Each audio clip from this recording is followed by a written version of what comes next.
Su misericordia es por siempre y siempre. Yo le pido a usted y le ruego toda su atención, porque el tema que traigo en esta mañana es un tema que es profundo, aunque he tratado de bajarle un poco el nivel para no entrar muy adentro. Pero sí es un tema que requiere mucha atención. Y yo le pido a usted entonces que se conecte con el Espíritu Santo para que pueda Él mismo revelarle a usted la palabra que hoy traemos acá. En el mundo entero, a través del sistema religioso, hoy se da por iniciada lo que se denomina la Semana Mayor. Hoy, para los que atienden la religión católica, para ellos hoy inicia el Domingo de Ramos, que según la tradición, lo que enseña el Domingo de Ramos es la entrada triunfal de Jesús montado sobre un burrito, sobre un asno, sobre un pollino, como dice la palabra, por las puertas de Jerusalén. Y toda esta semana va a tener una cantidad específica de actividades litúrgicas que lo que van a traer es el recordatorio de una pasión de alguien que está colgado en la cruz, pero que necesitamos bajar de ese lugar y poner en el centro de nuestro corazón. Amén. Porque de hoy en 8 días, dice la tradición, que Jesús resucita, pero resucita para irse como Santa Claus, acordarnos de Él hasta dentro de un año. Amén. Y eso hay que cambiarlo, diga conmigo, eso tenemos que cambiar. Porque lo que vamos a ver en esta mañana no tiene nada que ver con religión, tiene que ver con la ordenanza que sale del corazón del Padre para celebrar fiesta y fiesta solemne y fiesta por siempre. La fiesta de Pesaj. Diga conmigo, Pesaj. Pesaj es una palabra en hebreo que se deletrea P-E-S-A-J. No es con K, no es Pesaj, es Pesaj. Pesaj, ¿ok? Vamos a aprender un poquitito de hebreo, pero un poquitito nada más. No nos vamos a extender mucho. La palabra del Señor nos enseña que el tabernáculo de Moisés en el desierto, desde las cortinas hasta los aros, hasta los clavos, todo lo que había en la construcción del tabernáculo, tenía que ver con la manifestación futura o la revelación profética de lo que vendría a ser el Mesías prometido. Usted y yo sabemos que el Mesías es Yeshua, su nombre en hebreo, Jesús en nuestro idioma, ¿ok? Jesús es la razón de ser del tabernáculo. Todo el tabernáculo nos habla de la presencia de Dios, pero todo el tabernáculo asimismo nos habla también de Cristo, de la obra redentora de Cristo. Pero hay una pieza específica en ese lugar que yo quiero recordarle a usted y es la menorá. ¿Qué es la menorá? La menorá es la lámpara de aceite. ¿Recuerda cuál es la lámpara de aceite? Era una lamparita que tenía 7 brazos. No tenía 9 ni 11, tenía 7 brazos. ¿Okay? Cada uno de esos brazos tenía una representación específica, un significado específico. La menorá nos habla de acontecimientos proféticos, pero la menorá nos habla también de la revelación de las festividades del Señor para nosotros sus hijos. Ahora, hago una pausa aquí porque es importante. ¿Qué piensa usted cuando le dicen la fiesta de los judíos? Posiblemente digamos, yo no me quiero meter en eso, yo no quiero saber nada de eso, porque eso es judaísmo. Déjeme decirle algo que posiblemente va a reventar algunas de las ideas que tenemos preconcebidas. Las fiestas que aparecen descritas en Éxodo, Levítico, Números y Deuteronomio no tienen absolutamente nada que ver con el judaísmo. Son las fiestas del Señor. Y la palabra las denomina fiestas del Señor, no dice que son fiestas de los judíos. Que le fueron entregadas al pueblo de Israel es otra cosa. Pero cada una de estas fiestas es una sombra profética de lo que ha de venir. Diga conmigo, una sombra profética. ¿Sabe qué es una sombra profética? Una sombra profética es un acontecimiento que se hace hoy que representa algo que va a ocurrir mañana. Eso es una sombra profética. Encontramos entonces en la palabra de Dios muchísimas cosas que se llaman sombra profética de lo que ha de venir. Hablamos de redención, hablamos de salvación, hablamos de Dios visitando a los hombres, hablamos de muchas cosas que antes no eran la manifestación propia de Dios específica, sino sombra de acontecimientos que vendrían tiempo después. La menorá nos habla de esto. La menorá, esa lámpara de aceite, no un candelabro. Quiero hacer esta diferencia. Desde que estamos en la escuela dominical nos han enseñado que la lámpara de aceite que había dentro del tabernáculo era un candelabro. Pero Dios no dio instrucción de crear un candelabro. Y le voy a explicar rápidamente por qué. Un candelabro es algo a lo cual usted le pone una vela. ¿Me sigue acá? Usted sabe que es una vela. En nuestro tico perfecto, una candela. ¿Para qué sirven las candelas? Para iluminar, obviamente cuando están encendidas. Le hago una pregunta. ¿Quién hace las candelas? No se hacen solas. Alguien las hace. Obra de hombre, obra de persona. El ser humano tiene que ver ahí. Es la gran diferencia entre la menorá y un candelabro. Dios dijo, pondrás aceite en las lámparas. No dijo, pondrás candelas sobre la lámpara. Sígame acá. Las velas fueron producto de la innovación de los egipcios y por dicha razón no podía haber velas puestas sobre la menorá. Porque el aceite que está en la lámpara significa el Espíritu Santo y el Espíritu Santo no tiene relación directa con la manipulación humana.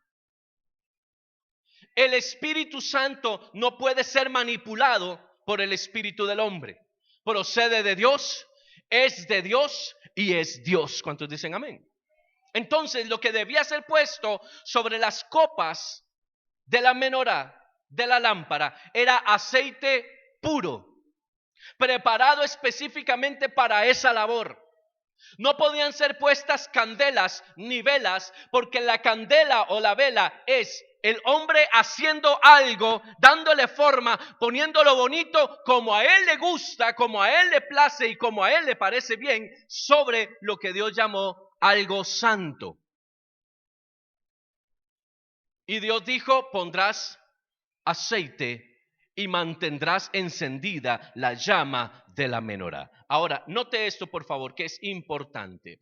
La menorá es el elemento profético por excelencia dentro del lugar santo que nos habla de los 7 acontecimientos o las 7 festividades que Dios le ordenó a Moisés que el pueblo debía celebrar. Número 1, la primera usted y yo la conocemos como la Pascua, que no tiene nada que ver con los conejitos que andan entregando huevitos de chocolate. Eso es otra cosa totalmente distinta. ¿Ok? La Pascua en realidad se llama Pesaj. ¿Ok? Número 2, las fiestas del pan sin levadura o Hamatzah. Por eso le dije, íbamos a aprender un poquito de hebreo, pero no mucho. En hebreo se llama Hamatzah, panes sin levadura. ¿Ok? La tercera fiesta es la fiesta de los primeros frutos o Bikurim. La cuarta, la de Pentecostés o Shavuot.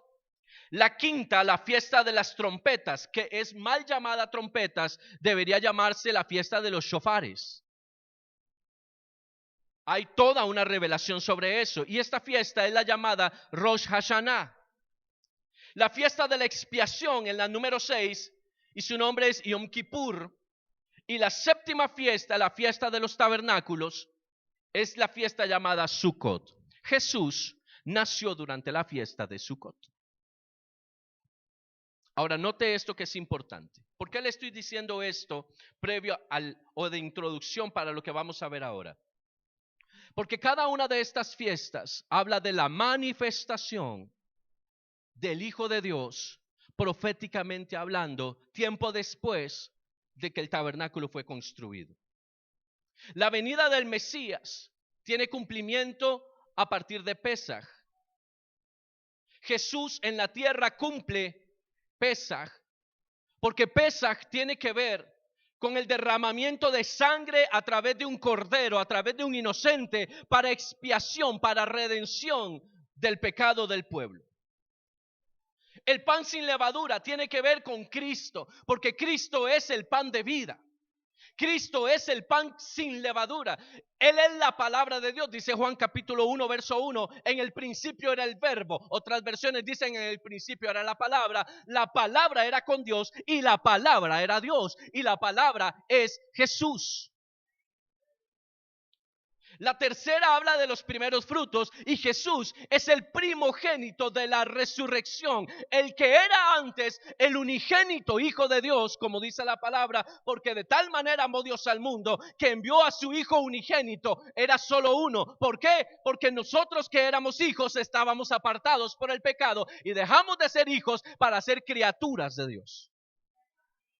El pecado nos robó la identidad de ser y derecho de ser hijos para convertirnos en criaturas. Por esa razón, el Padre dice, hay un Hijo unigénito que yo entrego. Pero dice el apóstol Pablo, y el que fue unigénito ahora se volvió primogénito de muchos, y nosotros hoy podemos decir a través de Jesucristo que Él es el hermano mayor de muchos otros hermanos. Yo no sé si usted se siente el hermano de Jesucristo hoy, pero en la obra de Cristo en el Calvario nos dio potestad de ser hechos hijos de Dios, y si hijos también coherederos juntamente con Cristo de toda su riqueza en gloria. ¿Qué quiere decir eso? Que ya no somos creación, ahora somos hijos. Por eso Él celebró y se cumplió en Él la fiesta de Bikurim, porque Él fue el primogénito, fue el primero y el primero de la resurrección en la redención. Se cumple la fiesta de Pentecostés, Shavuot. ¿Sabe por qué? Porque Jesús, antes de irse al cielo, habla con sus discípulos y les dice, vayan al aposento alto, quédense ahí y esperen a recibir poder cuando haya venido sobre ustedes el Espíritu Santo. Es necesario que yo me vaya para que Él venga. Cuando Él se va, el Espíritu Santo viene y se cumple la palabra de la fiesta de Shavuot. Pero Jesús se va. Quedan 3 fiestas sin cumplir. La fiesta de los shofares o Rosh Hashanah. La fiesta de la expiación o Yom Kippur. Y la fiesta de Sukkot, la fiesta de los tabernáculos. La fiesta de los shofares será cumplido cuando el Hijo de Dios descienda en gloria. Y como dice el apóstol Pablo, al sonar de la final trompeta, dice la traducción del griego, pero en el hebreo es al toque del shofar, del gran shofar.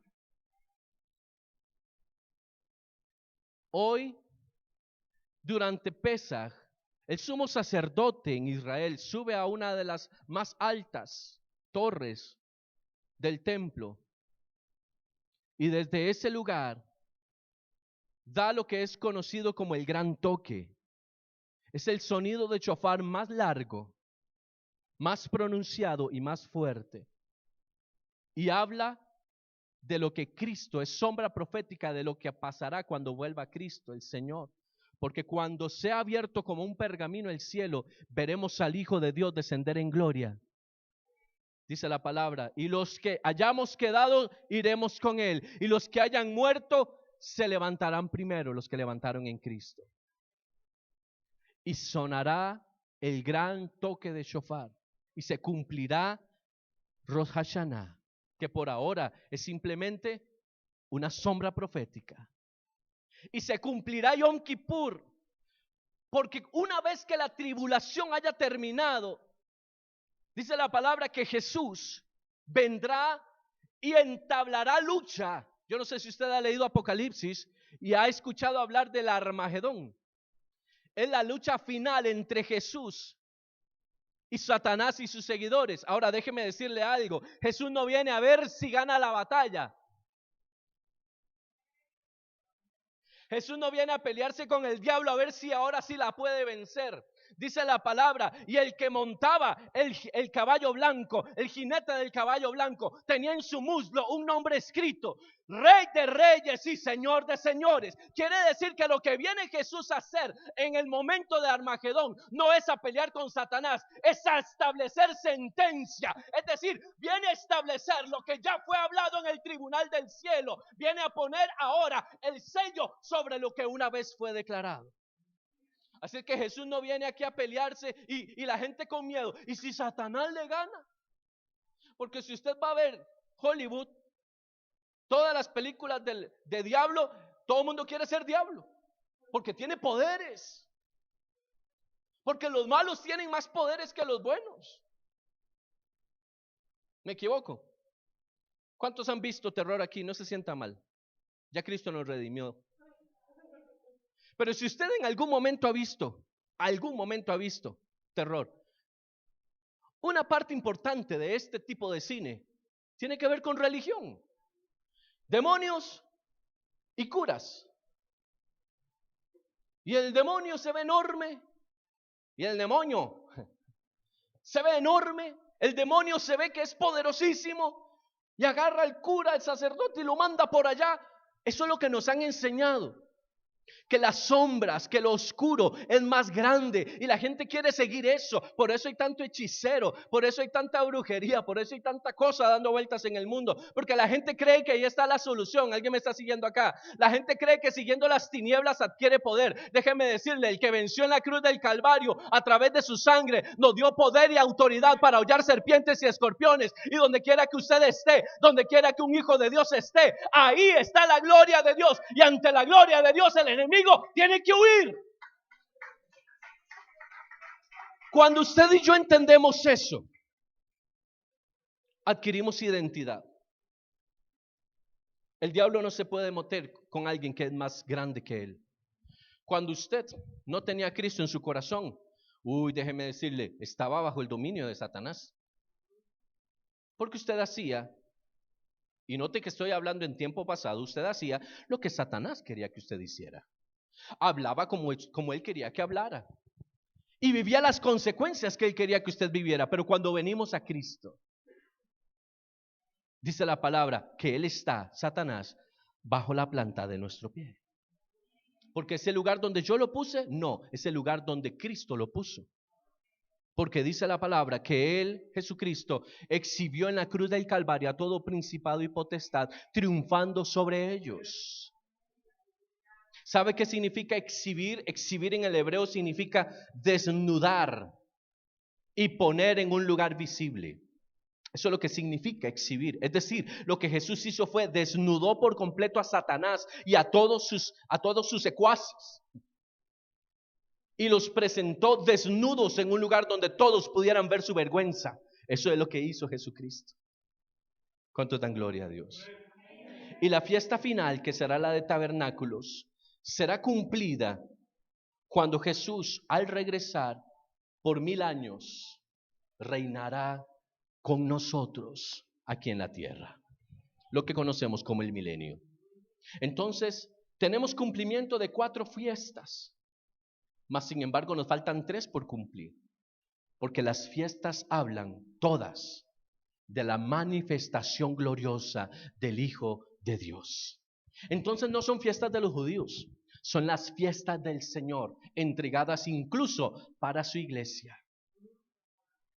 Nosotros guardamos la manifestación gloriosa de Jesús. Nosotros esperamos la venida de Jesús. Y por eso es que nosotros, y aquí comienzo con el tema, por eso es que nosotros no celebramos la cena del Señor como tradicionalmente la celebran en las iglesias. Porque nos ha sido revelado lo que Pesaj significa. Póngame atención acá.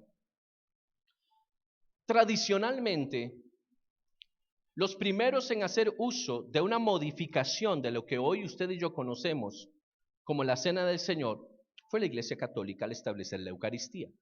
¿Cuántos saben qué es la Eucaristía?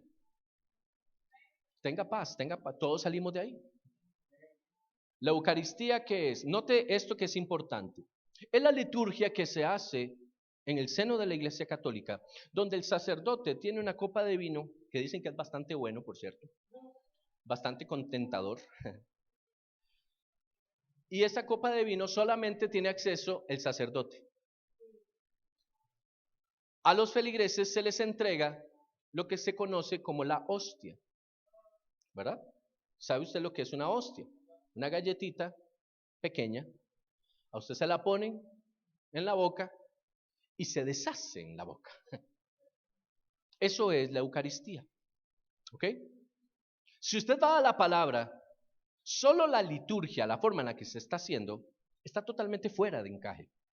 No hay forma de lograr encontrar la similitud entre Pesaj y entre la liturgia de la Eucaristía.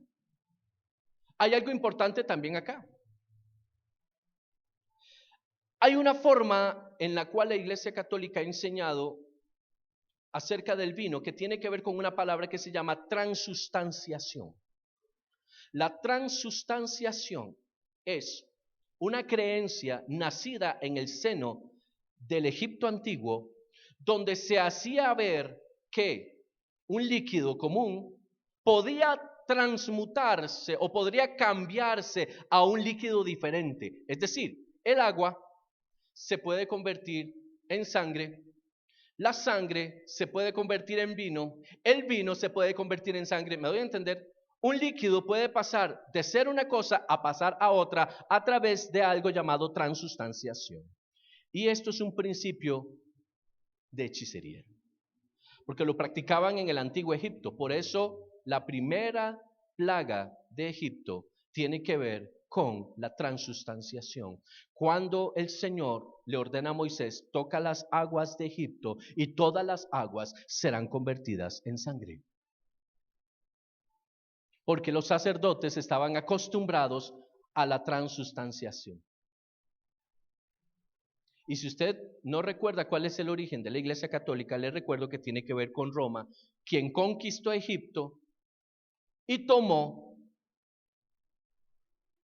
muchas de sus creencias y las adoptó para establecerlas después como propias.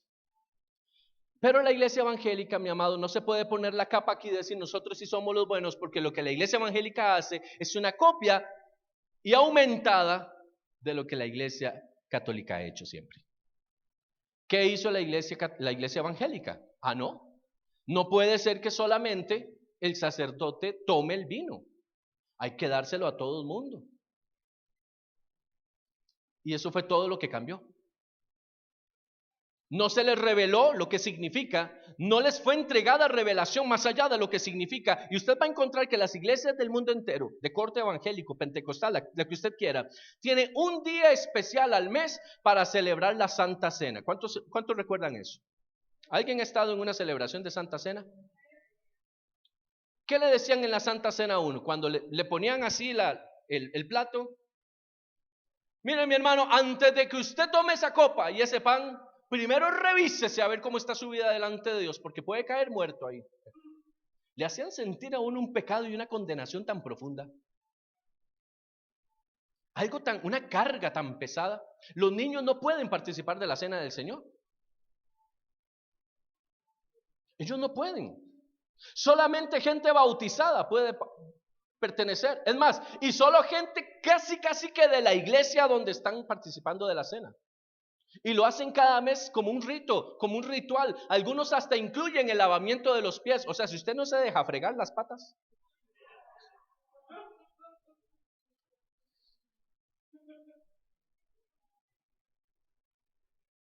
Y hay que le toque a usted esa hermanura, que usted dice, Jesús de la gloria. ¿Por qué no inventaron lo de las mascarillas hace un tiempo atrás, verdad? Entonces, se ponía una serie de pasos, una serie de condicionantes totalmente ajenos a la palabra para establecer un ritual que ahora nosotros decimos, es que este sí es el verdadero, este sí es el cierto. No, el que tienen ellos no, es que ellos no, es que el de nosotros sí. ¿Me está siguiendo acá? Pero nunca fueron a la escritura, sino que tomaron algo que aprendieron de otro lugar y le dieron un cambio, le dieron una forma distinta para decir, este sí vale. Yo recuerdo hace muchos años, siendo yo un niño, que cuando quedaban las copas que sobraban del vino, eso no se podía tocar. Había un diácono específico, porque tampoco es que podía llegar cualquiera a tomarlo, no. Había un diácono específico que lo llevaba con una parsimonía así increíble, mi hermano. Y copa por copa comenzaba a verterla, a botarla. Y uno, pero yo quiero. Pero ¿por qué no? ¿Qué pasó? No, esto no se puede tomar, porque esto es santo. Si es santo, ¿por qué lo bota? Porque se le daba demasiada importancia al rito, al ritual. Y es de ahí de donde debemos salir, porque la revelación de la fiesta del Señor de Pesaj no tiene que ver nada con un ritual, tiene que ver con la revelación de Cristo inmerso en la fiesta. Entonces, encontramos que Dios no ordena, y esto va a romper algunas mentalidades evangélicas. Dios no ordena en ningún lugar celebrar la cena del Señor. Sí, yo sé que usted me va a decir, pero en 1 Corintios dice, el apóstol Pablo, cuando habla en 1 Corintios, no habla de la cena del Señor, habla de Pesaj.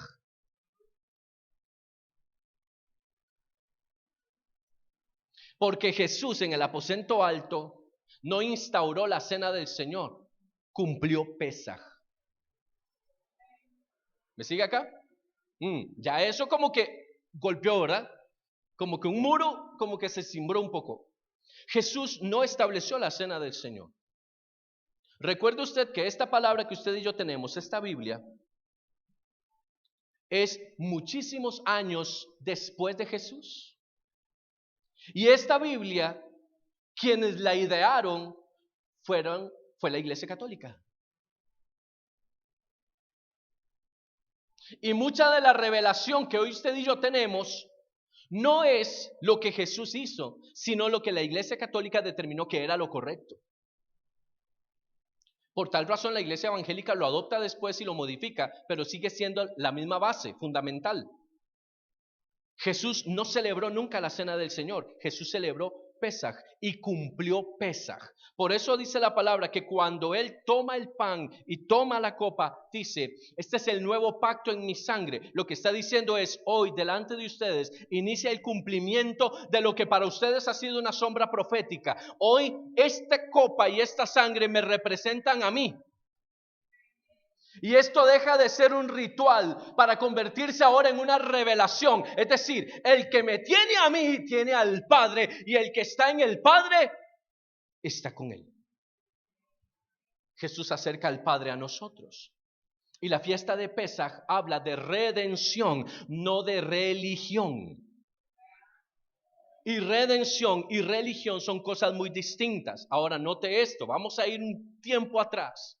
Vamos a hacer un viaje rápido en la historia. Pesaj significa, dentro de muchas otras cosas, pasar por alto. ¿Qué fue lo que hace Dios en Pesaj? Recuerde, vamos a ver, como lo va a ver en esta semana, si no lo ha leído nunca en esta semana lo va a ver posiblemente. Le invito a que vea los 10 mandamientos de Charlton Heston, muy buena película, muy bonita, muy larga también. Si usted no sabe qué pasó en los 10 mandamientos, es muy fácil, es muy sencillo. Dice la palabra que el pueblo de Egipto había tomado por rehén, por esclavo, al pueblo de Israel y lo oprimía. Y Dios llama a Moisés, un Moisés que estaba para heredar el trono de Faraón, y lo manda al desierto. 40 años está en el desierto, y en un momento determinado hay una revelación que le viene a Moisés, una zarza que se está ardiendo pero que no está siendo consumida por el fuego. Dios le habla y le dice, te mando a Egipto para que liberes al pueblo. Pasa un tiempo y en el momento apremiante, cuando todas las demás plagas no habían surtido efecto, aparece el Señor diciéndole a Moisés, este es el tiempo de la liberación. Enviaré al ángel de la muerte para que toque a todo primogénito de la casa de Egipto. Pero tú vas a hacer algo diferente. Tú vas a tomar un cordero de un año, un cordero sin mancha. Puede ser de los cabritos, puede ser de las ovejas, pero tomarás un cordero macho y lo degollarás. Y la sangre del cordero, con ella pintarás los postes y dinteles de la puerta de tu casa, pero lo harás por dentro. A nosotros nos han enseñado que estaban pintando la casa por fuera, ¿verdad? No, es por dentro. Ahora les explico por qué. Y ante la señal, el ángel de la muerte pasará de lejos, pasará por alto, por eso se llama Pesaj. Verá la sangre y dirá, esta tiene sello, esta tiene marca, esta tiene dueño. Y pasará por alto y tocará la casa que no tenga la marca, que no tenga la señal. Producto de eso muere el hijo de Faraón, Israel sale de Egipto. Entonces la fiesta de Pesaj habla de libertad, habla de redención. Y aquí es donde esto se vuelve interesante. Pesaj es una fiesta muy importante en el pueblo de Israel, pero nosotros debemos comprender cuál es el trasfondo de esta fiesta. Pesaj, a diferencia de las demás festividades de Israel, tiene una característica. En todas las demás fiestas, el pueblo se sienta a disfrutar de la fiesta. Es decir, todas tienen algo de comida, todas tienen algo de celebración familiar. Entonces la gente se sienta, se relaja, disfruta, goza, es decir, saca su tiempo para la festividad. Pero Pesaj no. En Pesaj la orden de Dios fue: cíñete el cinturón, ponte las alforjas, está preparado, porque hoy es el día de tu libertad. ¿Sabe qué es lo que está diciendo el Señor con Pesaj a nosotros hoy? No se relaje. Cuando celebres Pesaj, lo que significa es: sal corriendo de Egipto, sal corriendo de lo que te tiene cautivo, sal corriendo del pecado. Tienes que salir de ahí y tiene que ser rápido, tienes que estar listo. ¿Alguien me está siguiendo acá? Es una de las cosas que la iglesia no se le ha revelado. La fiesta de Pesaj tiene la característica de que es: póngase las alforjas. En el tiempo de Moisés, póngase las alforjas, tenga todo listo. Todo tiene que estar preparado, porque usted come eso y en el momento en que termina, usted sale de Egipto. ¿Cómo? A como le dan los pies. ¿Cómo se sentiría usted si, siendo esclavo, siendo cautivo, le dicen: va para afuera? Seguro que usted se queda ahí. Pero es que a mí me gusta aquí. Después de la opresión, después de... se está diciendo que, y así como estoy, así me voy. Como dijo Lalo, yo me jalo. Porque quiero ser libre, porque no quiero seguir en la opresión. ¿Sabe qué es lo que pasa con el pecado y el creyente? Que el creyente cree que tiene a Cristo en su corazón, pero lo que tiene es el corazón lleno de opresión. Y dicen que viven bien. No, viven oprimidos, pero la opresión les ha nublado tanto el entendimiento que creen que están bien viviendo en pecado. El Señor nos dice hoy: cuando tú celebres Pesaj, recuerda, lo que significa Pesaj es que yo pasaré por alto tu pecado, pero que tú tienes que salir corriendo de él. Pesaj tiene que ver con, sí, Dios me mira a mí, sabe que soy pecador. ¿Cuántos son pecadores aquí? Todos pecamos, todos. Yo peco, mi esposa, todos pecamos. Pero dice la palabra: pero abogado tenemos para con Dios el Padre, a Cristo Jesús, el Cordero de Pesaj.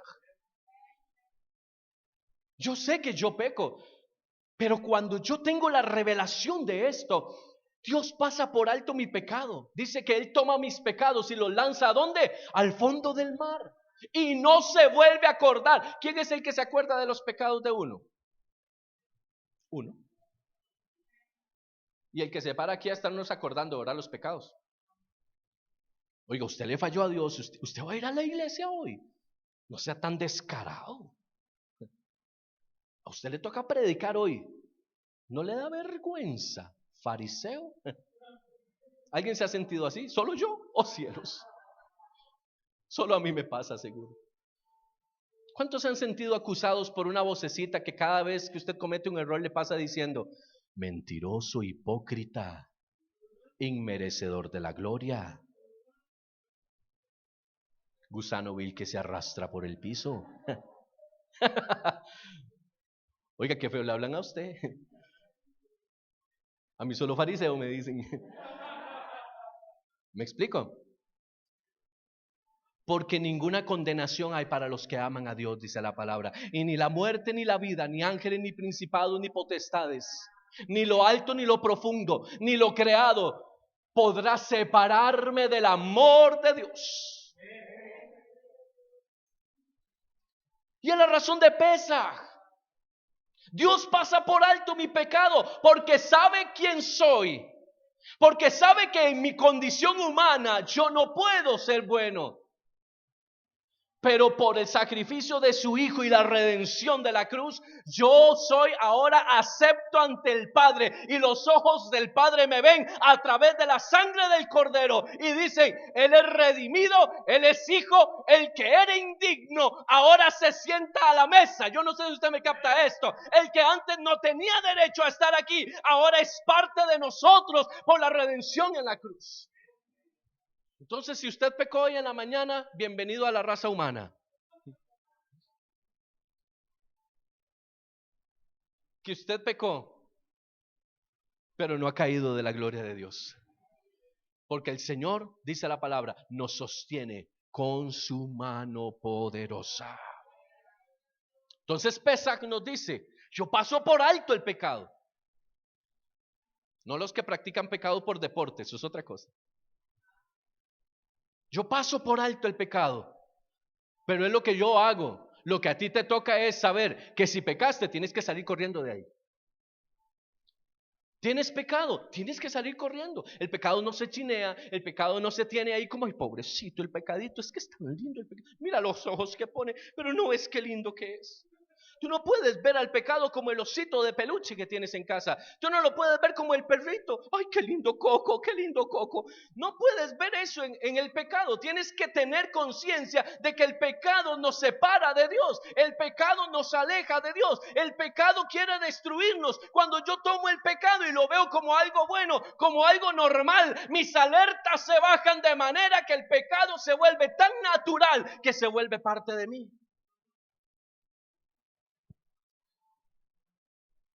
Y yo debo entender que el pecado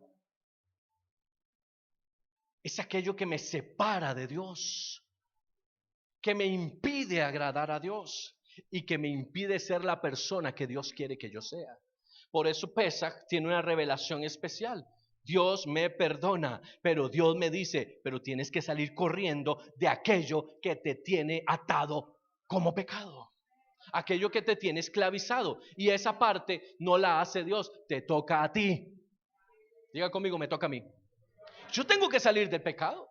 Yo tengo que dejar las prácticas, yo tengo que dejar las costumbres. Eso no le toca a Dios. Ya Dios hizo más de lo que debía hacer. ¿O queremos que Dios siga crucificado en esa cruz? ¿No nos bastó una vez? No, ya Él lo hizo. Porque el cordero inmolado fue en la cruz. Y ya no es necesario el sacrificio de animales, dice la palabra, porque el unigénito, el Hijo de Dios, fue sacrificado una vez y por todos nosotros, para que se cumpliese la palabra, dice. Es que, amado, hay que leer Biblia. Si usted quiere saber de quién estoy hablando, vaya al libro de Hebreos. Es poderosa la revelación que está ahí. Éxodo 12:11 dice, y lo comerán así, hablando de la cena de Pesaj, ceñidas sus vestiduras, calzados sus pies, su vara en sus manos, y lo comerán deprisa. ¿Por qué? Porque los que son libres no se quedan, los que son libres no se esperan, los que son libres salen corriendo de aquello que les tenía en cautiverio. ¿Alguien me está siguiendo acá? Lo primero que usted tiene que entender es qué es lo que lo tiene cautivo. Una vez que identifica lo que lo tiene cautivo, tiene que renunciar a eso y decir, yo me voy de este lugar. Una de las herramientas del enemigo es, mira qué débil eres. Tú no puedes. Eres incapaz de soltarte. Tú siempre dices, ay Señor, me arrepiento, y vuelves a caer. ¿Quién te crees que eres? ¿Sabe por qué pasa eso? Porque nos arrepentimos de la boca para afuera, pero no hay una convicción de arrepentimiento acá. Es decir, en otras palabras, estamos demasiado acostumbrados a la vida de esclavitud del pecado que se volvió parte de nosotros. Yo me siento tan cómodo pecando. O sea, como ya el cielo no se pone así como rojo fuego y ya no se oyen esas voces, esas cosas que antes en el Antiguo Testamento se veían. Entonces yo digo, no, Dios, porque eso es lo que ha traído la religión, un relajamiento del pecado. Se van a los dos extremos, o nos relajan tanto del pecado o nos tienen en una condenación constante. Y ninguna de las dos es correcta. Yo no puedo vivir en condenación, porque entonces digo lo que Cristo hizo en la cruz no vale. Pero tampoco puedo decir, ya todo lo que yo haga, eso es en la carne, en el espíritu no, porque esa es la mentira que tiene Satanás para que yo no sea la persona que Dios quiere que sea. Cuando identifico el pecado, debo salir de él. Dice Romanos 12, no se moldeen a las cosas de este mundo. No se adapten, no adquieran la forma. No piensen, hablen, caminen y sean como el mundo es. Sino transfórmense por medio de la renovación ¿de qué? Del entendimiento, no del espíritu, sino del entendimiento. Cuando yo vengo a Cristo, ¿qué es lo que debo renovar? La mente. Diga conmigo, en Cristo debo renovar mi mente. Porque mi mente es el territorio que el enemigo utiliza para que yo no sea renovado. La mayor batalla en mi vida no es en el espíritu, es en la mente. El que conquista la mente, conquista el cuerpo. Y la mente tiene que ver con carne, tiene que ver con decisiones, tiene que ver con voluntad. La carne tiene que ver con yo decido que hoy hago esto. ¿Sabe qué es lo que pasa con aquellos que dicen que son cristianos pero no tienen a Cristo en su corazón? Son dominados por los deseos de la carne. Y como un día están en la iglesia, en el otro viven en el mundo. Es más, hoy el cuerpo está en la iglesia y la mente perdida en el universo del mundo. Perdida en el pecado. Perdida en lo que yo siento que para mí es bueno. Déjeme decirle, si lo que usted siente que es bueno no está alineado a la palabra, lo que usted está sintiendo es diablo. Y hay gente que ya ni siquiera lo identifica. Tenga cuidado si usted todavía habla con amigos imaginarios, hermano. Se renuncia a eso ya. Suéltelo. Suelte. Ahora. ¿Me explico? ¿Dónde está tu mente hoy? ¿Dónde estaba tu mente hoy en la mañana? ¿Dónde estaba tu mente ayer? Hace una semana. ¿Dónde estaba tu mente? Ese es el territorio que tienes que conquistar. Porque déjame decirle que donde esté tu mente, ahí está tu Señor. El que gobierna sobre tu vida tiene control de tu mente.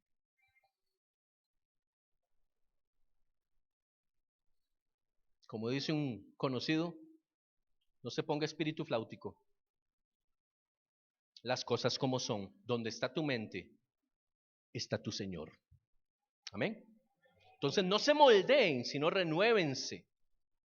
En Jesús venimos a recibir el llamado para estar listos para salir de ese pecado. Ahora vamos a analizar un poco los elementos proféticos presentes en Pesaj. La cena de Pesaj tiene varios elementos. Podríamos distinguir 3 de entre muchos otros. Sin embargo, voy a hablar de 3, 4 quizás específicamente. Número 1, el cordero. Diga conmigo el cordero. Número 2, los panes sin levadura. Número 3, las hierbas amargas. Y número 4, el vino. El vino es una adición. El vino viene posterior a Pesaj. En el Pesaj original entregado por Dios, la copa no estaba. Después les explico por qué se incorpora, cuál es la razón por la cual hay una copa de vino. Número 1, vamos a hablar del cordero. Éxodo 12:3 dice, háblale a toda la congregación de Israel diciendo, el día 10 de este mes, el mes de Aviv, el primer mes del año según el calendario hebreo, tome cada uno un cordero según su casa paterna, un cordero por familia. Y dice el verso 6, y ese cordero lo tendrán en observación hasta el día 14 de este mes, y toda la asamblea de la congregación de Israel lo sacrificará entre los atardeceres. Es decir, vamos a ver, el día 10 del primer mes que en hebreo es Aviv, pero en sumerio se llama Nisan, no tiene nada que ver con enero. El mes de Aviv en el calendario hebreo está situado entre los meses de marzo y abril. Por eso es que la Semana Santa está en ese espacio de tiempo. Que para nosotros es marzo, abril, pero para el pueblo judío es el mes de Aviv o el mes de Nisan, según el idioma en el que esté escrito. ¿Me siguen acá? Entonces, el primer mes, al 10º día, es decir, el 10 de Aviv, para ellos, para nosotros puede caer como ahora, 10 de, ¿estamos 10 de abril? 10, ¿verdad? Bueno, coincidió con la fecha 10 de abril. A veces cae 11, a veces cae 9, depende del calendario nuestro. Note esto que es lo importante. El 10º día del mes de Aviv, cada casa paterna tomará un cordero. Esto es importante y sumamente relevante. Tomará un cordero y lo tendrán en observación por 4 días. Y al final, es decir, al 14 del mes de Aviv, tomarán al cordero y lo sacrificarán en la vigilia de la tarde, entre los 2 atardeceres. Para nosotros, los 2 atardeceres, el momento correcto es las 3 de la tarde del día 14 del mes de Aviv. Por eso es que usted y yo hemos sido enseñados desde el catecismo hasta la escuela dominical en que Jesús murió a las 3 de la tarde. Solo que nos dicen que es viernes y no fue viernes. Ay, sí, mi hermano, perdón, le acabo de quitar esa venda de los ojos.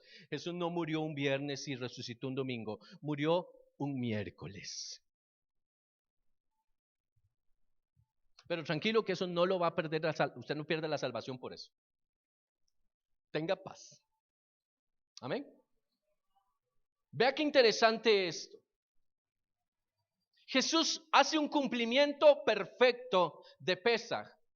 Jesús es el Cordero de Pesaj. Jesús toma el lugar del Cordero porque el Cordero de Pesaj era para la expiación del pecado. Era el Cordero puro, el Cordero sin mancha ni defecto, que debía ser llevado al matadero en expiación. Había que tener un ofrecimiento de sangre, un derramamiento de sangre para que hubiera expiación de pecado. ¿Qué es expiación? Perdón de pecados. Y en ese perdón de pecados, el pueblo de Israel fue instruido en una sombra profética. La sombra profética es: hoy tienes un cordero que toma tu lugar como penitente, toma tu lugar como la persona que debe el pecado. Mañana será el Hijo de Dios el que tome el lugar del cordero y por consiguiente tu lugar. ¿Me está siguiendo acá? Vamos a ver, el cordero tomaba el lugar de las personas de la familia. Por eso era un cordero por familia, es decir, cada familia sacrificaba un cordero y ese cordero tomaba el pecado de toda la familia. Cuando viene Jesús, Jesús toma el lugar del cordero, que a su vez tomaba el pecado de cada uno de nosotros. ¿Me está siguiendo acá? Entonces, ¿qué sucede? Ahora Jesús toma el pecado de nosotros y lo lleva a la cruz. Ahora, note esto, dice: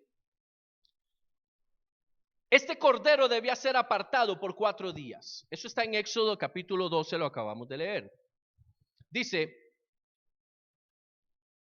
el día 10 de este mes, Éxodo 12:3, tome cada uno un cordero según las casas paternas y lo observarás durante esos 4 días. Note aquí. El cordero se escogía el día 10 de los rebaños, de las manadas. Cada familia llevaba su cordero, pero no lo ponía en un establo, en un redil, en un aposento externo a la casa. El cordero tenían que ponerlo dentro de la casa, porque iba a ser sometido a una observación minuciosa. Es decir, desde el momento en que el cordero entraba, los ojos de toda la familia tenían que estar sobre el cordero, para ver si el cordero era o no apto o idóneo para el sacrificio. El cordero no podía empezar a cojear.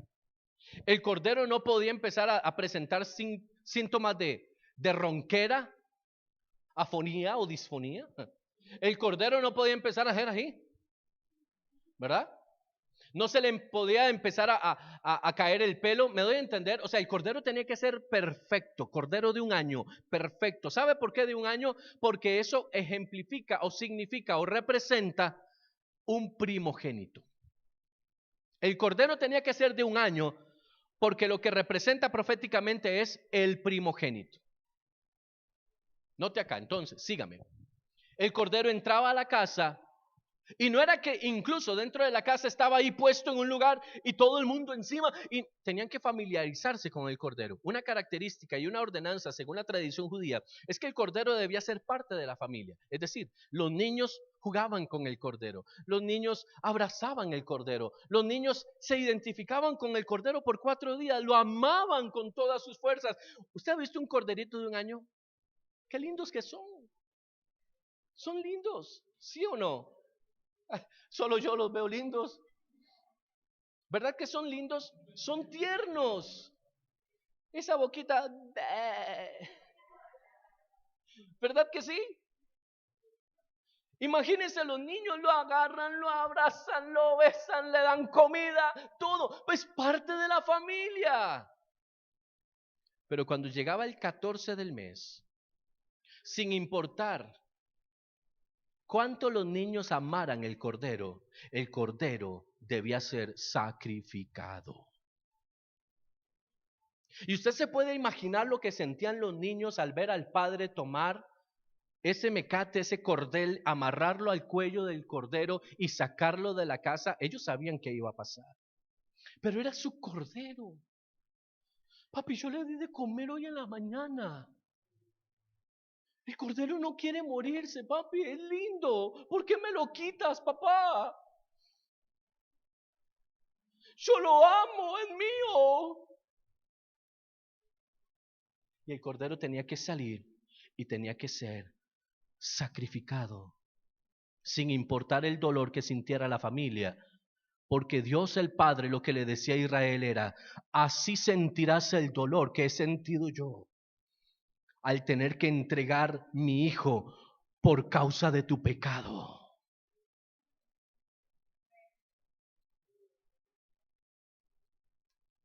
¿Te dolió desprenderte de un cordero? Cuanto más me dolió a mí desprenderme de lo mío. El cordero no merecía morir por ti. Mi hijo tampoco merecía morir.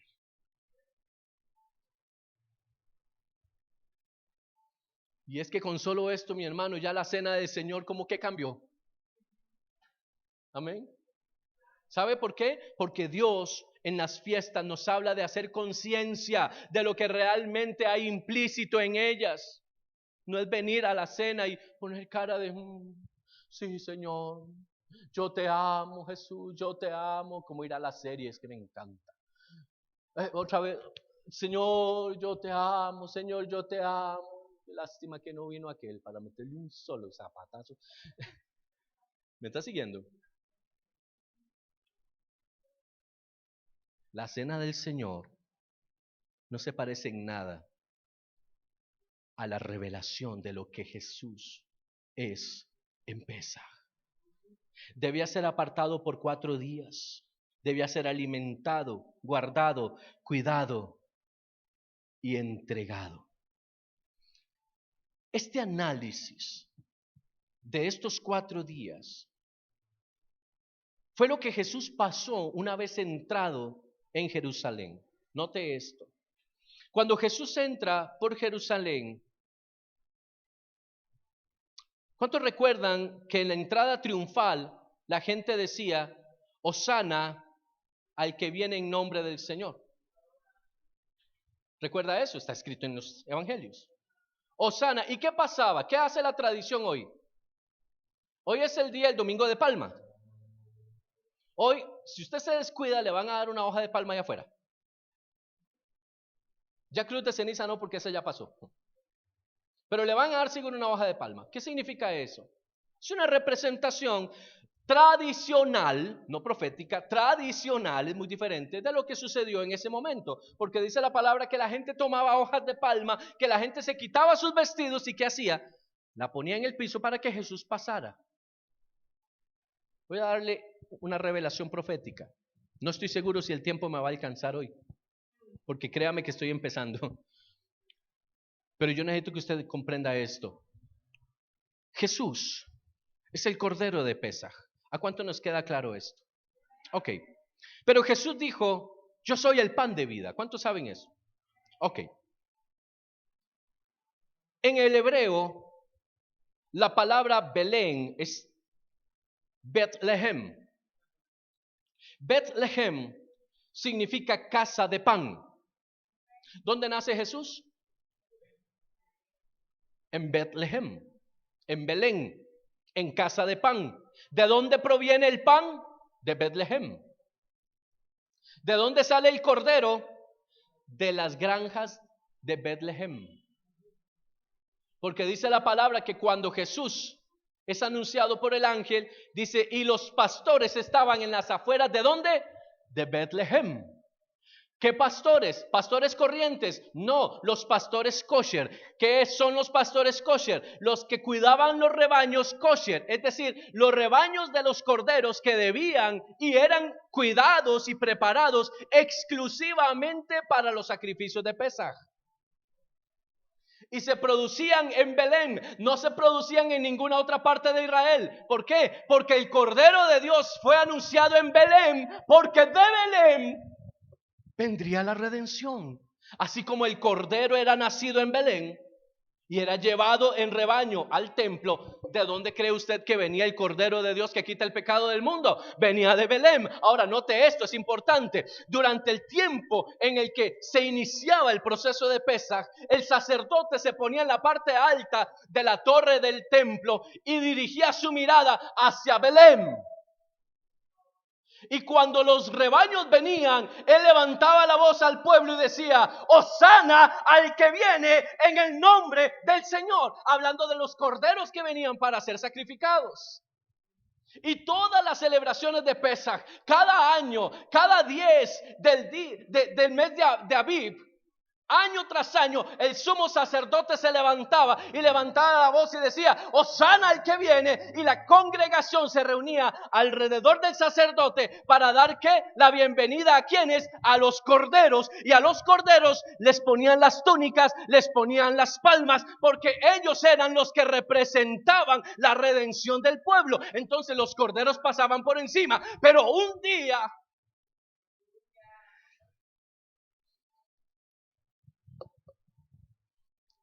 algo cambió. Y la gente no se reunió donde estaba el sacerdote. Y escuche esto. Y el sacerdote no dijo, Hosana el que viene, porque el pueblo lo empezó a decir antes que el sacerdote. Porque por la puerta por donde entraban los corderos, el que venía era el Cordero de Dios. Y cuando el sacerdote va a decir, ya había entrado Jesús y los corderos venían detrás de él y ya no había oportunidad de hacerlo. Por eso la gente, revelada por el Espíritu en ese momento, se comenzó a quitar sus cosas, sus ropas, y empezó a ponerlas delante, a los pies del amado, a los pies del Hijo de Dios, que venía, y decían, Hosana, Hosana el que viene en el nombre del Señor, cumpliendo la sombra profética de que de Belén vendría el Cordero que daría la expiación por los pecados de Israel.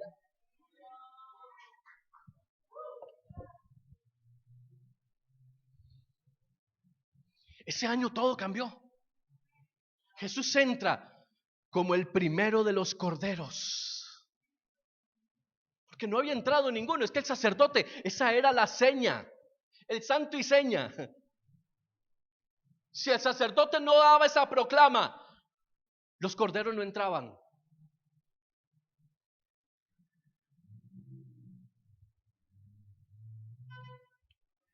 Dice el Salmo, levantaos puertas eternas y entrará el Rey de Gloria. Por la puerta de la expiación entra el que llevaría el pecado del mundo. Y a partir de ese momento Jesús comienza a ser evaluado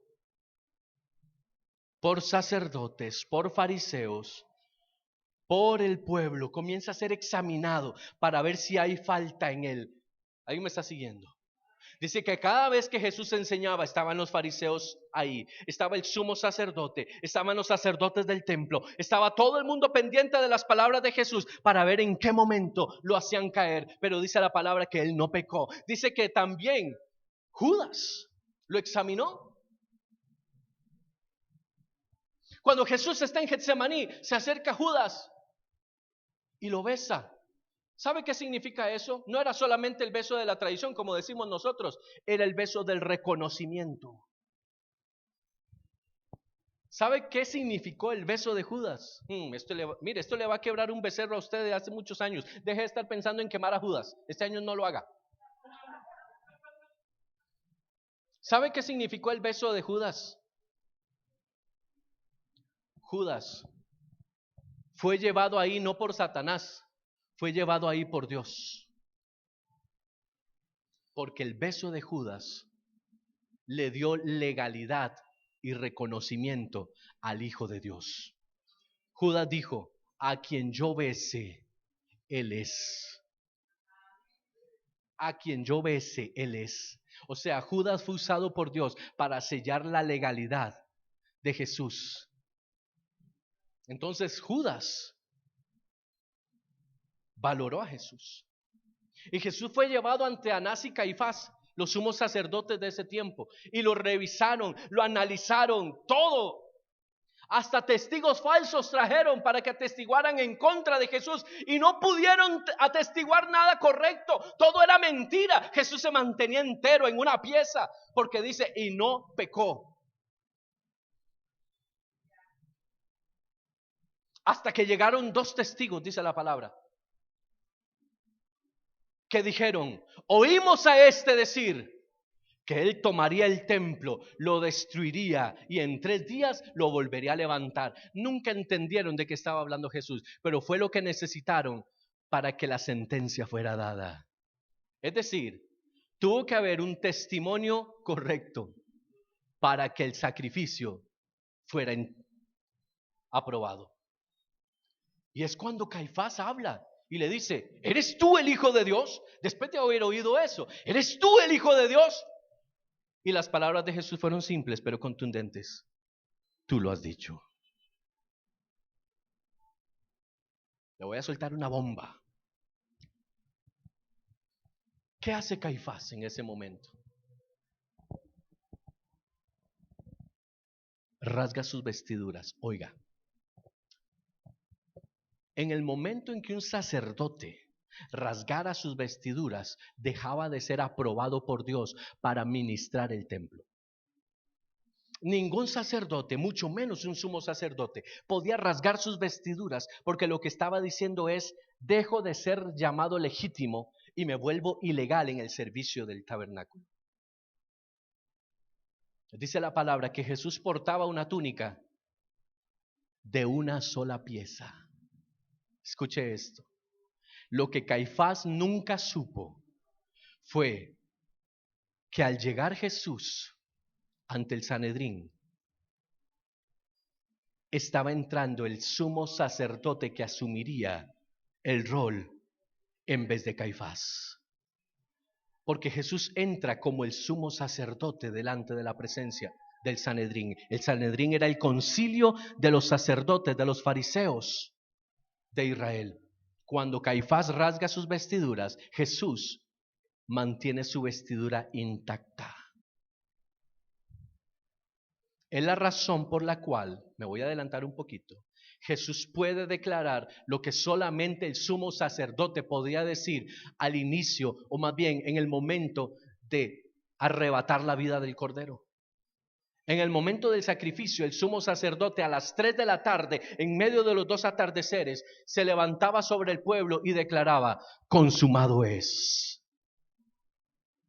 Por eso usted encuentra a Jesús a las 3 de la tarde, entre los 2 atardeceres, con su vestidura intacta. No sé si usted me está comprendiendo lo que le digo. Y levanta la voz al cielo y dice: consumado es. Y dice, y diciendo esto, entregó el Espíritu. Porque no había en Israel sacerdote legalizado para poder hacer el sacrificio. El único estaba en la cruz del Calvario. ¿Qué le parece? Pilato recibió a Jesús y Pilato dijo: no encuentro nada en contra de este hombre. La esposa de Pilato le dijo: ¿qué estás haciendo, Pilato? No te embarques. Se lo manda Herodes y Herodes dice: este hombre está loco, yo no puedo. ¿Qué pasa aquí? No entiendo. No encuentro nada, este hombre ni siquiera me quiere hablar. El centurión romano, en el momento de estar en la cruz, dije: ¿cuáles son las frases del centurión? Verdaderamente este hombre era hijo de Dios. ¿Qué dice el ladrón que está a su derecha? Jesús, cuando vayas a tu reino, acuérdate de mí. ¿Y qué le dijo Jesús? Hoy te digo, sin temor a equivocarme, que mañana estarás conmigo en el paraíso. Jesús fue examinado por la gente, por el pueblo, por la legalidad terrenal y fue encontrado perfecto. Por eso era apto para ir a la cruz. Nadie pudo decir nada de Jesús. Por eso es que Juan el Bautista, cuando encuentra a Jesús, ¿recuerda usted que Juan el Bautista está en el Jordán bautizando personas? ¿Qué dice Juan el Bautista cuando ve venir a Jesús? He aquí el Cordero de Dios que quita el pecado del mundo. Juan el Bautista tenía la revelación clara de cuál era la misión de Jesús aquí en la tierra. Y lo declara: Él es el Cordero. No dijo: Él es un Cordero de Dios. Dice: Él es el Cordero de Dios, el que quita el pecado del mundo. Esto está hermoso, ¿sabe?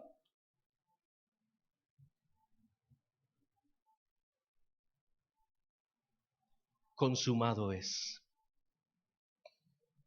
Jesús no solamente era el Cordero que estaba siendo sacrificado, sino que era el sumo sacerdote que oficiaba el sacrificio para la redención. La sangre del Cordero debía ser puesta dentro de los dinteles de la puerta de las casas. Esto es muy interesante. En las películas, en la tradición, todos hemos entendido y dado por sentado que la sangre se ponía por fuera. Déjeme decirle esto. El cordero debía ser muerto fuera de la casa. Y hay una razón específica.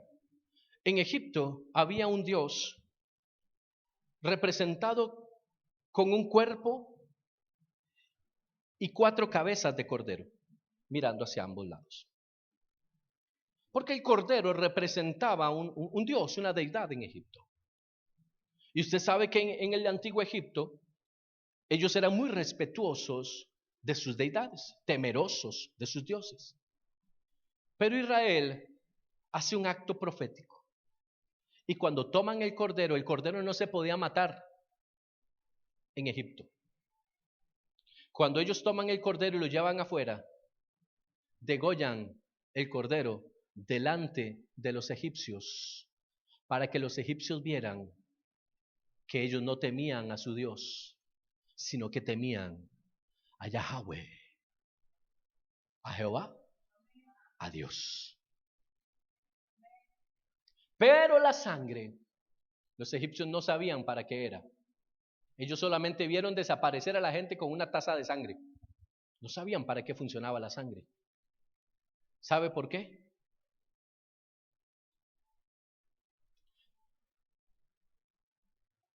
Porque la sangre no es algo que redime el mundo solo por ponerla. Tiene que haber revelación de lo que significa la sangre. Si los egipcios miraban lo que hicieron con la sangre y tomaba cada egipcio y decía: no hombre, yo voy a hacer lo mismo que hicieron estos, y ponían la sangre solo porque vamos a hacerlo, el ángel de la muerte pasaba por sobre la casa del egipcio. Pero el egipcio no entendía qué era lo que estaba pasando, porque el egipcio seguía en Egipto. Porque el egipcio no amaba al Dios de Israel, porque el egipto no obedecía al Dios de Israel. ¿Qué me está siguiendo acá? Cualquier parecido con la realidad es mera coincidencia. La sangre de Cristo era para los hijos. La sangre de Cristo era para la redención de los hijos. La sangre del Cordero era para la redención de los hijos. Por eso la orden es: toma la sangre y pinta la puerta por dentro. Es decir, Cristo está a la puerta y llama. Dice la palabra: si alguno oye su voz y abre la puerta, yo entraré. Tiene que haber convicción aquí adentro. Tiene que entenderse que cuando yo recibo a Cristo no es por decirlo, es porque realmente entiendo lo que eso significa. Por eso dice: es por dentro, en el corazón. Dice la palabra: sobre toda cosa guardada, guarda tu corazón, porque de él mana la vida. Es decir, lo que está diciendo esta acción del Pesaj es: la sangre del Cordero debe permear tu corazón, tus entrañas. Tiene que haber algo adentro que provoque un cambio radical. No seguir la religión, no seguir el sistema, no seguir el mismo tipo de vida que hasta el día de hoy ha seguido. Es una decisión de buscar a Dios de todo corazón. Amarás al Señor tu Dios con todo tu corazón, con toda tu alma, con todas tus fuerzas, y enseñarás esto a sus hijos y los hijos de tus hijos, y pondrás esta palabra en los dinteles de tu puerta. Nuestros hijos tienen que entender que a Dios es en el corazón, no en la iglesia. No es aquí. Mire, mi hermano, yo creo que si Cristo nos ve ahorita todos y nos mete y nos da una foto, y nos vamos ya. Porque usted tiene una cara de santidad impresionante. Mire, yo creo que los ángeles están pero verdes de la envidia de verlos a ustedes. Algunos yo lo veo ya saliéndole alas.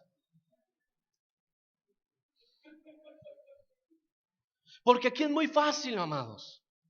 Aquí es muy simple. Mire, el que aquí no se mete en Dios, no tiene cuándo. No ve que están todas las facilidades, todas las comodidades.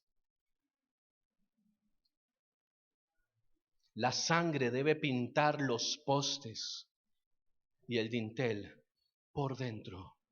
Porque la redención no es un acto público, es un acto privado. Es mi decisión. Es mi decisión.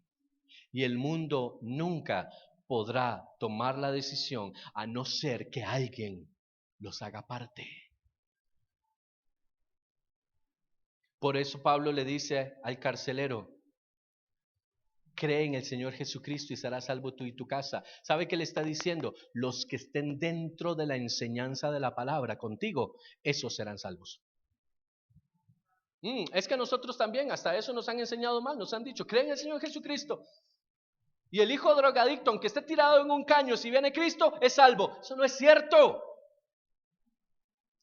Hay que sacar el romanticismo evangélico que tenemos desde hace años. Si no hay una relación con Cristo, si realmente no hay un entendimiento de quién es Dios, y ojo, estoy hablando de aquí para adelante, no de aquí para atrás. Lo que yo hice antes de venir a este lugar ya quedó en el pasado, quedó en el olvido cuando yo vengo a Cristo. Pero lo que yo haga a partir de este momento, que entiendo lo que estoy recibiendo, Dios habla sobre eso y me dice: ¿y qué vas a hacer con lo que aprendiste hoy? ¿Qué decisión vas a tomar ahora, después de que oíste a ese loco hablar en esa iglesia?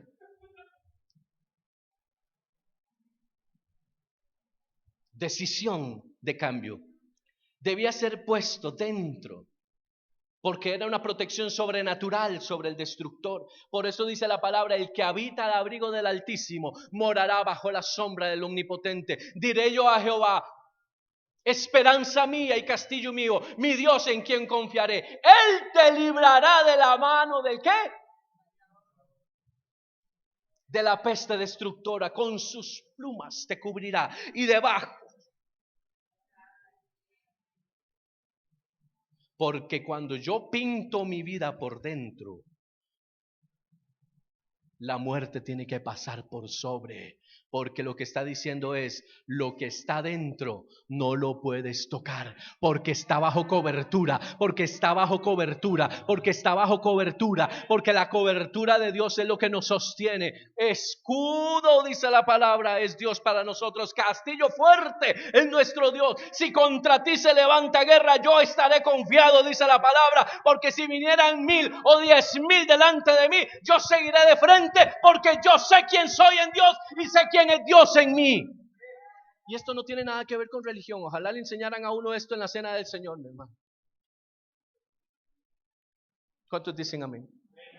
Éxodo 12:10 dice: ninguna cosa del cordero dejarás hasta la mañana, y lo que quedare hasta la mañana lo quemarás en el fuego. Usted dirá, ¿qué tiene que ver esto con Jesús? Si a Jesús no lo quemaron por fuego, a Jesús lo pasaron por la prueba. Getsemaní fue fuego para Jesús. Padre, si es tu voluntad, pasa de mí el trago amargo que debo pasar, pero que no se haga mi voluntad, que se haga la tuya. ¿Qué cree usted que estaba pasando Jesús? Estaba siendo pasado por fuego. Dice, y el cordero será asado, no cocido, es decir, no en agua, será asado al fuego. El Hijo de Dios debía ser pasado por el calor de la prueba. El Hijo de Dios tenía que ser pasado por la prueba. ¿Alguien me está siguiendo? Y hasta en eso fue aprobado. Y debía ser consumido en su totalidad. ¿Sabe qué significa eso?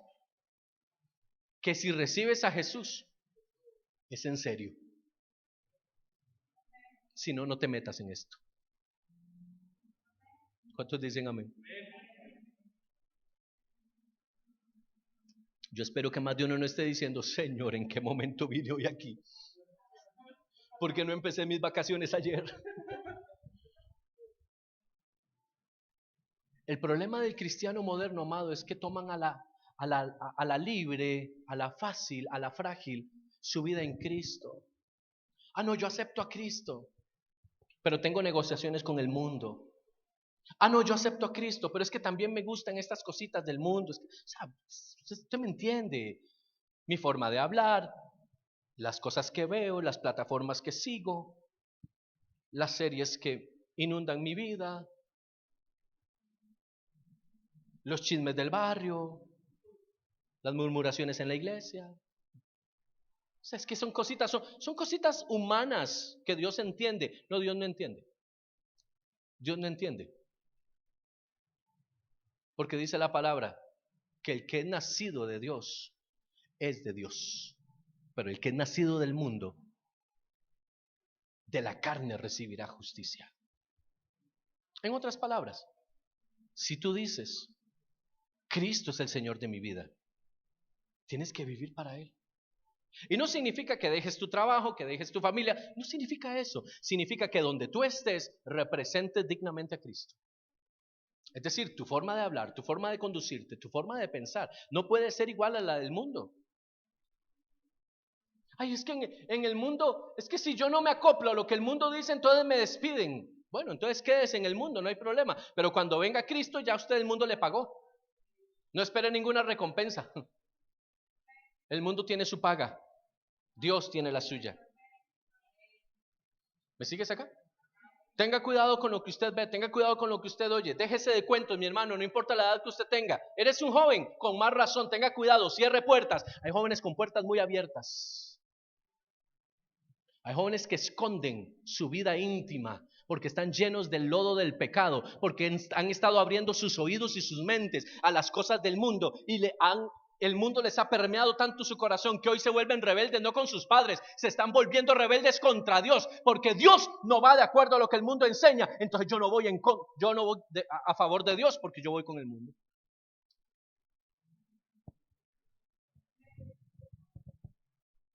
Tenga cuidado con sus redes sociales, tenga cuidado con los libros que lee, tenga cuidado con las series que está viendo, tenga cuidado con las cosas. Joven, si usted no tiene la madurez para entender lo que está viendo, deje de verlo. Dejen de ser tan cabezones. ¿Cuántos dicen amén? ¿Cuántos jóvenes dicen amén? Ay, los adultos también dijeron amén cuando dije jóvenes. ¿Cómo es esto? No, perdón, yo sí hice una separación ahorita. Yo sé que ustedes son jóvenes en el espíritu, pero es que necesitaba a los otros. Padres, a vigilar a nuestros jóvenes, porque puede que el anatema esté dentro de sus corazones si ustedes no se hayan dado cuenta. Tenga cuidado con Netflix, tenga cuidado con Disney Plus, tenga cuidado con HBO, tenga cuidado con cualquier plataforma que tengan. Revise qué están viendo sus hijos, que hasta las series de Disney hay que tenerles cuidado. ¿Ya le revisó el TikTok a sus hijos? ¿Ya vio si alguno tiene OnlyFans? Ay, Paz, ¿cómo van a tener eso? ¿Ya revisó si la tienen? Hay más de uno. ¿Y eso qué es? Ay, por eso es que la tienen, porque usted no sabe qué es. ¿Ya le revisó el Snapchat? ¿Ya le revisó el celular en esta semana? Porque lo que son es jugados. Saben cómo borrar las conversaciones. Pero joven, déjeme decirle algo. Deje de jugar con fuego. Porque Dios sí ha visto las conversaciones que has estado teniendo y sabe quién es el que gobierna tu corazón. Y los padres dicen,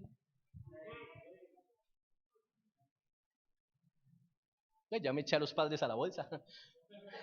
Ya quedé bien con los papás. No, yo quiero mucho a nuestros jóvenes. Los amo de todo corazón.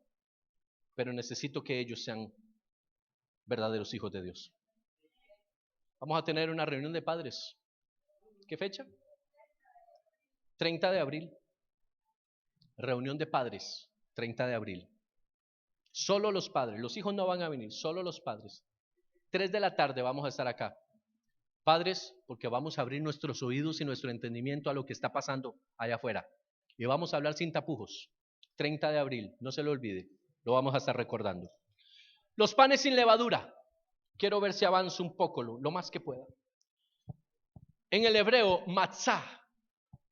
Pan sin levadura es matzah. El pan sin levadura, ya hablamos del cordero, que es la parte principal de la cena de Pesaj. Ahora vamos a los panes sin levadura, que es lo que ya la tradición nos ha enseñado a nosotros, que es parte esencial de la cena del Señor. Los matzah o los hamatzah son ese pan representativo de la palabra de Dios, que debe ser consumido sin levadura. ¿Qué significa la levadura? La levadura tiene una característica. La levadura no solamente incrementa el tamaño, o sea, añade tamaño a la masa, sino que le cambia el sabor. Uno de los problemas más grandes que enfrentamos hoy como hijos de Dios, como cristianos en este mundo, es que hay muchos predicadores que predican muy bien y saben muy rico lo que ellos dicen, pero es leudado. Es decir, le han puesto cosas a la masa para que sea más rica, para que sea más apetecible. Ese es el secreto de los panaderos.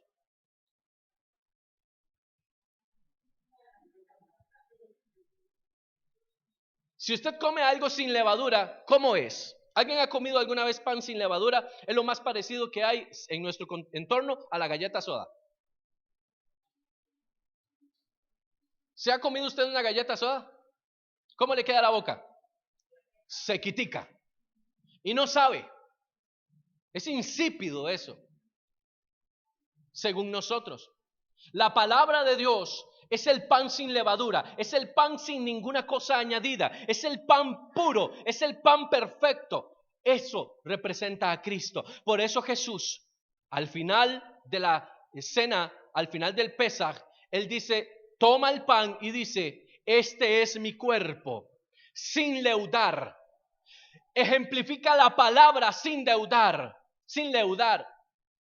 Cómanla siempre en memoria de mí. ¿Qué significa eso? Coma palabra, coma Biblia, coma instrucción, porque esa instrucción es la que nos va a llevar a nosotros a la vida eterna. Esa instrucción es la que nos va a llevar a nosotros a caminar en obediencia al Padre. ¿Alguien me está siguiendo acá? Póngame atención. Esa instrucción es la que nos va a llevar a nosotros a ser efectivos en la labor del reino de los cielos. ¿Quiere ser aceptado en Dios? Siga la palabra.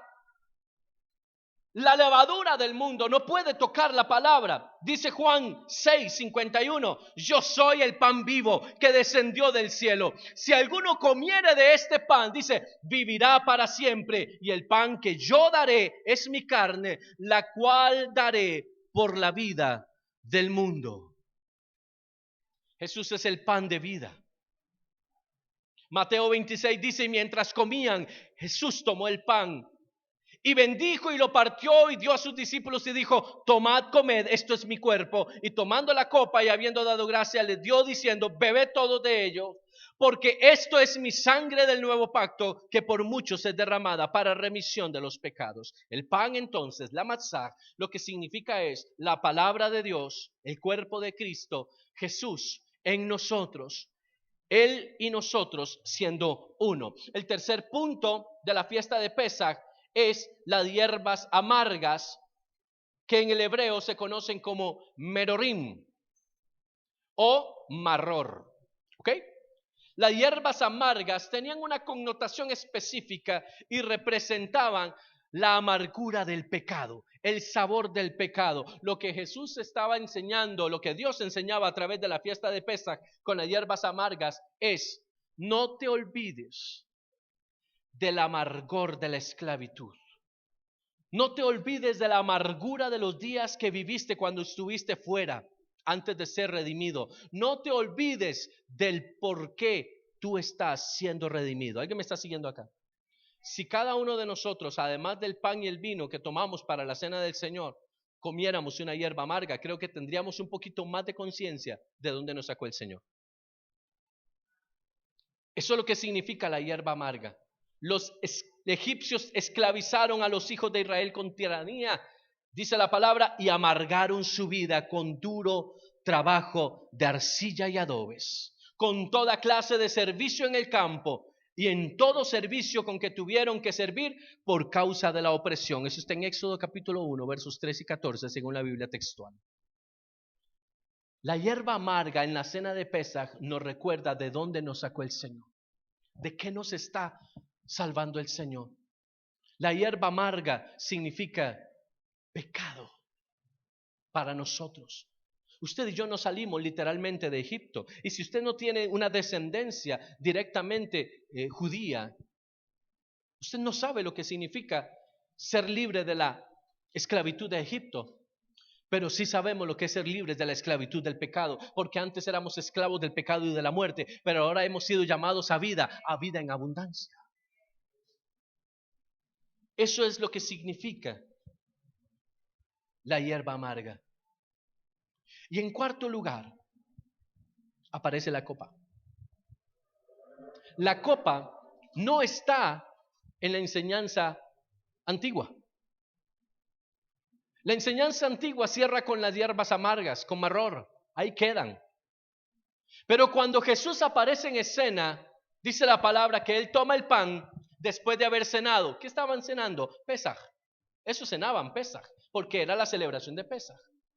Dice que habiendo cenado, dice que Él toma el pan, lo parte y lo entrega y dice, este es mi cuerpo que por vosotros es partido. Pero dice, y toma también la copa.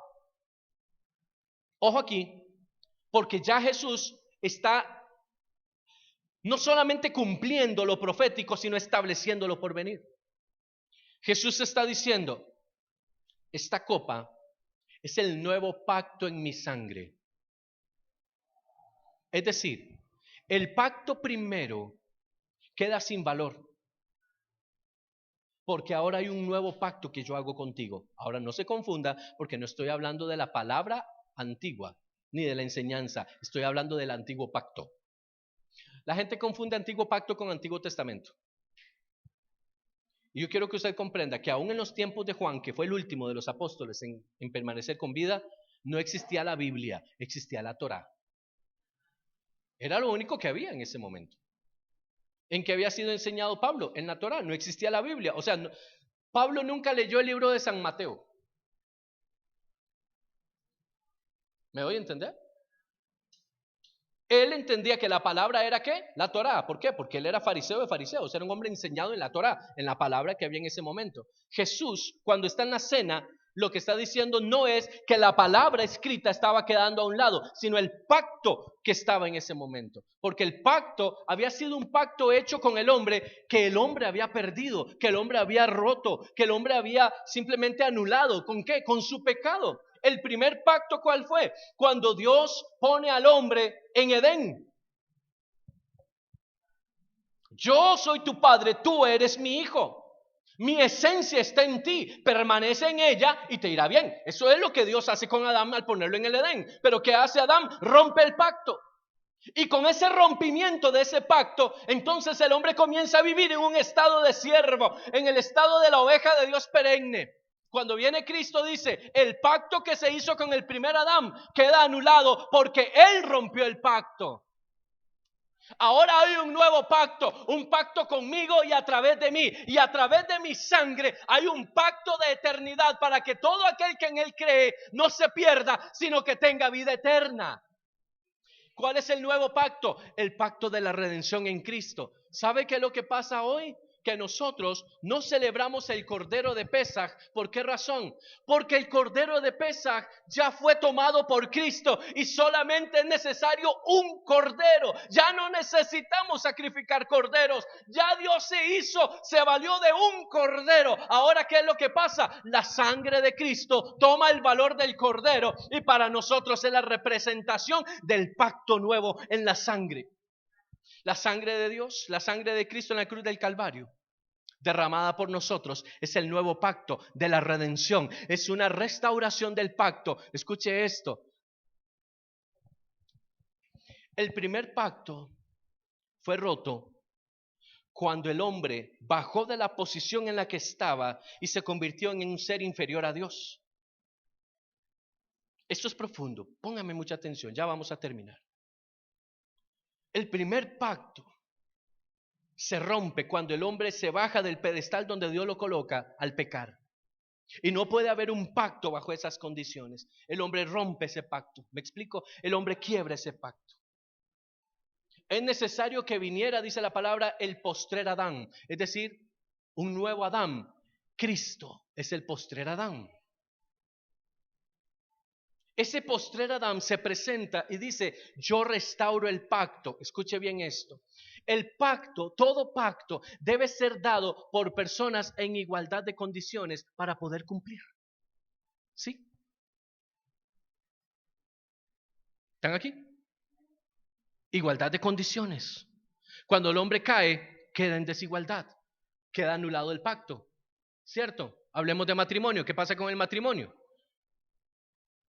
¿Qué rompe el matrimonio? Por ejemplo, una infidelidad. ¿Qué provoca el divorcio? Un rompimiento del pacto. ¿Me doy a entender? Alguien falla, se rompe el pacto.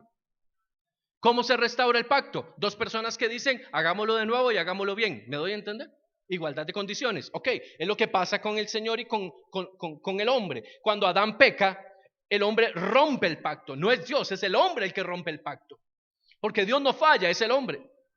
Cuando viene Jesús, Él dice, yo asumo el lugar del primer Adán y vengo a restaurar el pacto. Es decir, vengo en la posición del primer Adán antes de pecar para restaurar el pacto. Pero ya no puede ser como antes se hacía, sino que ahora tiene que ser en la nueva etapa, en la nueva restauración que Dios nos da. Es decir, ahora el Cordero que antes era lo que nos renovaba el pacto ya deja de estar porque el Cordero es Cristo y ahora es Cristo el que hace el pacto con Dios. ¿Me doy a entender? Yo sé que es complicado, trate de seguirme. Escuche esto. Cuando Jesús está en la cruz, algo poderoso ocurre. Y es que Jesús toma el lugar de nosotros y nos pone a los que le recibimos a Él como iguales a Él para poder restaurar el pacto. Por eso dice, este es el nuevo pacto que yo hago por ustedes. El espíritu del Hijo está en nosotros y ahora somos llamados hijos de Dios. Me doy a entender. Dejamos de ser criaturas de Dios que rompieron el pacto para volver a ser hijos de Dios y ahora nos podemos sentar en la mesa con Él. ¿Por qué? Porque podemos entrar en pacto. Él es el Padre y nosotros somos sus hijos. El nuevo pacto, ¿qué es? Deja de ser oveja, deja de ser siervo. Dios es tu Padre. Restaura la paternidad que fue rota desde el Edén y te posiciono en el nuevo lugar donde tienes que estar. Y recordarás esto todas las veces hasta el fin de los tiempos. ¿Por qué tomamos nosotros la copa? Porque ya nosotros no necesitamos el Cordero, porque el Cordero ya fue inmolado en la cruz del Calvario. Pero la obra redentora, la sangre, es lo que nos da a nosotros título de autoridad, título de legalidad. ¿Me está siguiendo acá? La sangre del Cordero es lo que nos da legalidad, no mis acciones, no mis buenas obras, no mis buenas intenciones, la sangre del Cordero. Por eso cuando yo recibo a Cristo como Señor de mi vida, lo que estoy diciendo es, reconozco que tú eres Dios y lo que has hecho por mí, el valor que me has dado a mí. Solo hay una prohibición. Termino acá. Para poder celebrar Pesaj, o como se le denomina en el ambiente religioso, la cena del Señor. Dice la palabra, ningún extraño celebrará la cena. Diga conmigo, ningún extraño. ¿Sabe qué significa ningún extraño? Significa que ninguna persona ajena al cuerpo de Cristo puede participar de la cena del Señor. Dice Éxodo 12:43. Después dijo Yahweh a Moisés y Aarón, esta es la ley de Pesaj, ningún extraño comerá de ella.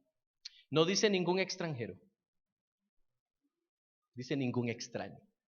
¿Sabe qué es un extraño? Es alguien que no es parte de. ¿Qué dice la religión tradicional? Hablemos de la evangélica. ¿Quiénes pueden tomar la Santa Cena? Solo los bautizados, ¿verdad? ¿Cierto? ¿Qué dice acerca de los niños? ¿Pueden los niños tomar la cena del Señor? No, no pueden. ¿Me equivoco? Si me equivoco, usted me corrige. Pero la tradición dice que los niños no pueden tomar la cena del Señor. ¿Qué dice la palabra del Señor en Éxodo 12 hablando del Pesaj? Y se reunirán por familias y comerán. ¿Quiénes? Todos. Siempre y cuando sean familia. Pongan atención. Siempre y cuando sean familia. Es decir, la única prohibición existente para poder no tomar la cena es ser un extraño, es decir, no ser parte del cuerpo de Cristo. Se lo voy a poner gráficamente. Un ateo no puede tomar la cena del Señor. Una persona con ideas filosóficas distintas a la palabra de Dios no puede tomar la cena del Señor. ¿Por qué? Porque no es parte del cuerpo de Cristo. Pero una persona que hoy, y déjeme decirle esto, que va a romper otro becerro, aún sin haberse bautizado, si esa persona recibe a Cristo Jesús y reconoce el sacrificio redentor de Cristo, puede tomar la cena. Porque Pesaj no tiene relación con bautismo, tiene relación con la festividad de Jesús. El que la gente tenga que estar bautizada vino después para poder matricular la gente en la iglesia. Pero la palabra lo que enseña es ningún extraño, es decir, alguien que no comparta la fe no puede tomar la cena del Señor. ¿Están conmigo? De hoy en 8 días, si el Señor lo permite, vamos a celebrar Pesaj. Por eso estamos haciendo una santa convocatoria en esta iglesia. Hoy trajimos la enseñanza para que usted sepa de qué se trata. ¿Y por qué nosotros celebramos Pesaj y no la cena del Señor? Porque Jesús cumplió Pesaj y no estableció la cena del Señor. Llevó la cena a un nivel mayor, a una revelación mayor. Usted y yo no celebramos la cena, celebramos Pesaj, porque entendemos que Pesaj significa que Dios pasa por alto nuestro pecado y a través de Cristo tenemos redención. Esa es la esencia de Pesaj. No tenemos cordero, ¿por qué? Porque ya el cordero fue inmolado. Y entendemos que el pan y el vino son la representación simbólica profética de lo que Dios hizo por nosotros en la cruz. Y entendemos además nuestra necesidad constante de reconocer la obra redentora de Cristo en nuestra vida. Si usted quiere llamarle la cena del Señor, llámele la cena del Señor. Eso no es pecado. Pero cuando usted vaya a enseñar, enseñe lo que la palabra enseña, no lo que la religión nos ha enseñado. Porque necesitamos ser revelados en la palabra del Señor. Así es que de hoy en 8 días, en esta casa, Casa Sembradores, vamos a celebrar Pesaj. Vamos a recordar como el Señor dijo: hagan esto todas las veces en memoria de mí, hasta que yo vuelva. Y créame que hay muchísimo más que hablar, pero el tiempo no da. Porque lo que necesitamos es revelación, no conocimiento. Necesitamos que se nos revele qué es lo que Dios tiene para nuestra vida. Entonces, amados, la invitación está abierta. Si tú necesitas a Cristo en tu corazón, este es el momento para que juntos podamos ser parte de la familia de Dios y compartir la cena Pesaj del Señor. Padre amado, en el nombre de Jesús, que esta palabra nos pueda traer discernimiento, entendimiento, claridad. Que podamos avanzar en la revelación fresca del Espíritu Santo. Que comprendamos, Señor, que las festividades del Señor no son religión, sino que son sombra y cumplimiento profético de la obra redentora de Jesucristo. Queremos amarte y vivir conforme al ordenamiento de la palabra, que en nosotros siempre haya una dimensión de revelación cada vez más profunda, cada vez mayor, donde podamos aprender de ti y caminar según tus preceptos. Señor, ayúdanos a estar firmes en el día malo. Ayúdanos a permanecer firmes en la fe, que en estos días podamos reflexionar en nuestra vida y que no solamente en esta semana, sino en todos los días de nuestra vida, podamos hacer reflexiones para poder entender y saber cómo estamos delante de ti. Porque necesitamos aprender a conducirnos según los principios de tu palabra. Guárdanos en ti, Señor. Guárdanos en tu amor y tu misericordia. Que podamos permanecer firmes en el día malo y en el día bueno, estar siempre agradecidos contigo. Bendigo a todos los que están acá, los que siguieron la transmisión, los que hoy han decidido volverse a Dios. Y declaro sobre ellos y sus familias sello de Dios, cobertura del Altísimo, bendición del cielo. En el nombre de Jesús. Amén y amén.